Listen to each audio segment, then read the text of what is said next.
parce que le téléphone avec lequel on est en train de filmer, il n'a pas assez de stockage, donc on ne peut pas faire la vidéo sur toute la vidéo sur les 10 minutes, donc on est obligé de couper ça. Donc on s'est arrêté sur la partie de la création de quiz avec le professeur. Donc il peut donner le titre du quiz, le sujet du quiz, il va donner le nombre de questions qu'il veut et la difficulté et le type de questions à choix unique, choix multiple, vrai ou faux et des questions ouvertes. Et le modèle qui est derrière va lui générer des quiz et ces quiz seront stockés et pourront être consultés par les étudiants qui sont inscrits dans son cours. Donc ici, il pourra voir ses cours, uniquement les cours qu'il a créés à lui et pas les autres cours. Oui, donc en quelque sorte, il pourra voir le nombre d'étudiants qui sont inscrits, le cours total qu'il a eu à créer, c'est-à-dire les statistiques globaux de ce qu'il a eu à faire pour le professeur. Donc maintenant, on va se connecter en tant qu'administrateur.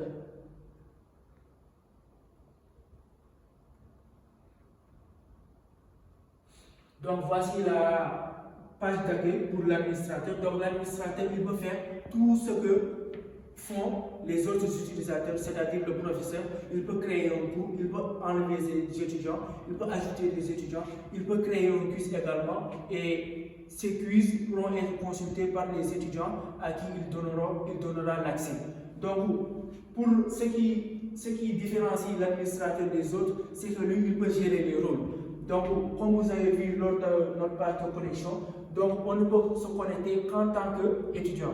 Donc, si c'est un professeur, donc il devra consulter l'administrateur et l'administrateur, à partir de sa page, pourra changer son rôle et lui permettre d'avoir les fonctionnalités qui sont offertes au professeur. Donc, je vais vous montrer comment il fait ça.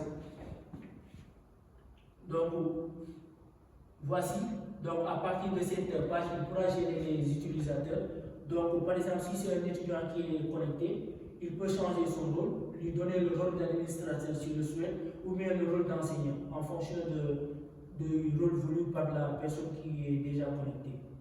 Donc, c'est la page d'administration. C'est ici qu'il va gérer tous les rôles des utilisateurs connectés. Il pourra avoir accès et pourra voir tous ceux qui sont connectés, le nombre d'utilisateurs, le nombre de cours créés et également le nombre de quiz qui ont eu à être passés sur la plateforme.